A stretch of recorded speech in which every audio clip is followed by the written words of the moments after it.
الحمدللہ رب العالمین الصلاۃ والسلام علیکم محمد صلی اللہ علیہ وآلہ وسلم۔ درس مقصود دنیا والآخرہ، کلاس نمبر 9، روزے کی فضیلت۔ حضرت ابو سعید خدری رضی اللہ تعالیٰ عنہ سے روایت ہے، رسول اللہ صلی اللہ علیہ وسلم نے فرمایا، جس نے اللہ تعالیٰ کی راہ میں ایک نفل روزہ رکھا، اللہ تعالیٰ اس کو دوزخ سے 70 برس کی راہ کے برابر دور کر دے گا۔ بخاری شریف۔ یہ حدیث مبارکہ نفلی روزوں کی برکت بیان کر رہی ہے۔ ماہ رمضان میں نفل فرضوں کے برابر اور فرضوں کا ثواب 70 فرضوں کے برابر عطا کیا جاتا ہے۔ جو بندہ مومن رمضان المبارک کی تعظیم اور توقیر کرتے ہوئے، گناہوں سے بچتے ہوئے فرض روزے رکھے، اس کا کیا اجر و ثواب پائے گا، اس کا تو تصور بھی نہیں کیا جا سکتا۔ سبحان اللہ۔ حضرت ابو ہریرہ رضی اللہ تعالیٰ عنہ سے روایت ہے، جو شخص جان بوجھ کر یا بلا کسی عذر یا بیماری کے ایک دن بھی رمضان کے روزے کو نہ رکھے تو رمضان شریف کے علاوہ چاہے تمام عمر کے روزے رکھے، اس کا بدلہ نہیں ہو سکتا۔ ترمذی شریف۔ اور حدیث مبارکہ ہے، نسائی شریف حوالہ ہے کہ جس نے فرض روزے کے علاوہ اللہ تعالیٰ کے لیے ایک نفل روزہ رکھا، عذر و ایمان اور ثواب کی نیت سے اللہ تعالیٰ اس پر دوزخ کی آگ ٹھنڈی کر دے گا۔ سبحان اللہ۔ اور حضرت عبداللہ رضی اللہ تعالیٰ عنہ سے روایت ہے کہ حضور صلی اللہ علیہ وسلم نے فرمایا، روزہ دار کا سونا عبادت ہے، اس کی خاموشی اس کی تسبیح ہے، دعا قبول ہے اور اس کا عمل بھی مقبول ہے۔ شعب الایمان۔ کیونکہ روزہ اللہ تعالیٰ کی بہترین عبادت ہے، اس لیے بندہ مومن گناہ سے بچ کر جو بھی کام کرتا ہے وہ عبادت میں شمار کر لیا جاتا ہے۔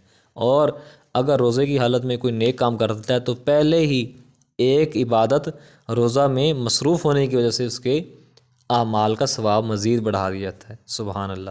اللہ تعالیٰ کی رضا اور خوشنودی کے لیے روزہ رکھنا بہت بڑے اجر کا سبب تو ہے ہی، لیکن اللہ تعالیٰ کی رضا کے لیے کسی روزہ دار کے روزے کو افطار کروانے کا بھی بہت بڑا اجر ہے۔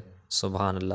جس شخص نے رمضان کے مہینے میں اپنی حلال کمائی سے کسی روزہ دار کو روزہ افطار کرایا تو رمضان شریف کی تمام راتوں میں فرشتے اس کے لیے استغفار کرتے ہیں، اور لیلۃ القدر میں حضرت جبریل علیہ السلام اس سے مصافحہ فرماتے ہیں۔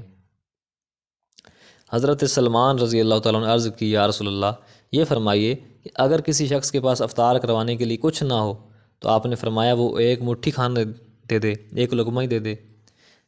تو میں نے عرض کی، یہ فرمائیے اگر اس کے پاس ایک روٹی کا لقمہ بھی نہ ہو تو فرمایا وہ ایک گھونٹ دودھ دے دے۔ میں نے عرض کی اگر اس کے پاس وہ بھی نہ ہو تو فرمایا ایک گھونٹ پانی دے دے۔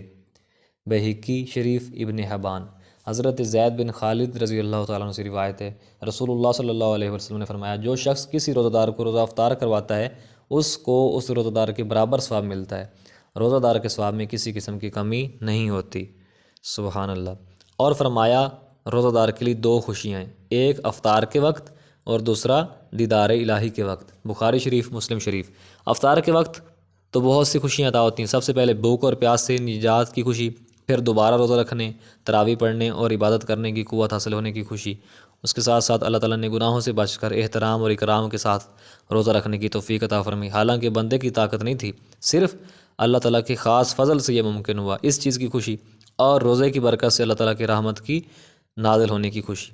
اور اس بارے میں حدیث مبارکہ بھی ہے کہ روزہ دار پر افطار کے وقت اللہ تعالیٰ اپنی رحمتیں نازل فرماتا ہے جس کا شمار بھی نہیں ہو سکتا۔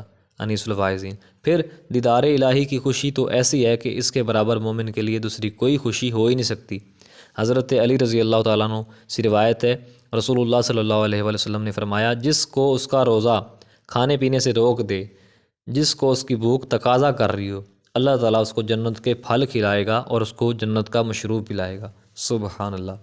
حدیث مبارکہ ہے، روزہ دار کے منہ کی بدبو اللہ تعالیٰ کو مشک سے زیادہ اچھی لگتی ہے۔ سبحان اللہ۔ حدیث مبارکہ ہے، انیس الوائزین حوالہ ہے کہ قیامت کے دن ایک گناہ گار کو دوزخ میں ڈالا جائے گا، آگ اس سے بھاگے گی، مال کے دوزخ آگ سے کہے گا تو اسے کیوں نہیں پکڑتی؟ آگ عرض کرے گی میں اسے کیسے پکڑوں؟ اس کے منہ سے روزے کی بو آتی ہے۔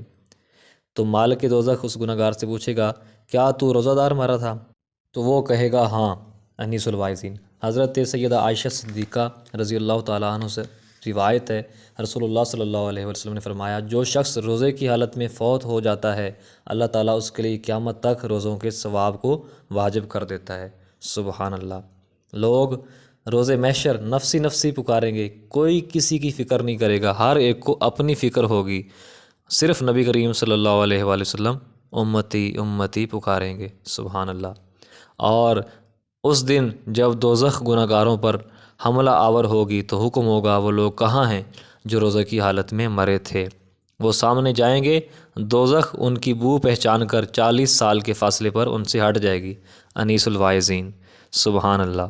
تو دنیا میں جو حلال چیزیں کھانا پینا چھوڑا صرف اللہ تعالیٰ کی رضا کے لیے اور صبر کیا، اور پھر فرمایا پس نہیں جانتا کوئی شخص جو نعمتیں چھپا کر رکھی گئی ہیں ان کے لیے جن سے آنکھیں ٹھنڈی ہوں گی، اور فرمایا حضرت ابو ہریرہ رضی اللہ تعالیٰ عنہ سے روایت ہے، جس نے ایمان سے اور ثواب سمجھ کر رمضان شریف کے روزے رکھے اس کے پہلے سارے گناہ معاف کر دیے جاتے ہیں، بخش دیا جاتا ہے، بخاری شریف، مسلم شریف۔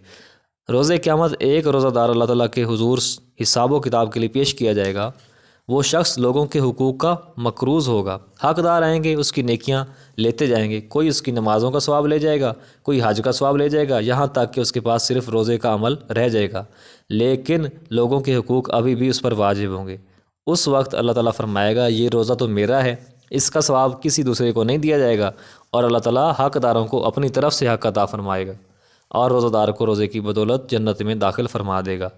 اور جنت میں ایک دروازہ ہے جس کا نام ریان ہے، قیامت کے دن اس دروازے سے روزہ دار داخل ہوں گے، ان کے علاوہ کوئی بھی اس دروازے سے داخل نہیں ہو سکے گا۔ کہا جائے گا کہاں ہیں روزہ دار، پس وہ اس دروازے سے داخل ہوں گے، جب آخری بھی داخل ہو جائے گا تو دروازہ بند کر دیا جائے گا اور کوئی بھی اس میں سے داخل نہیں ہو سکے گا، مسلم شریف، سبحان اللہ۔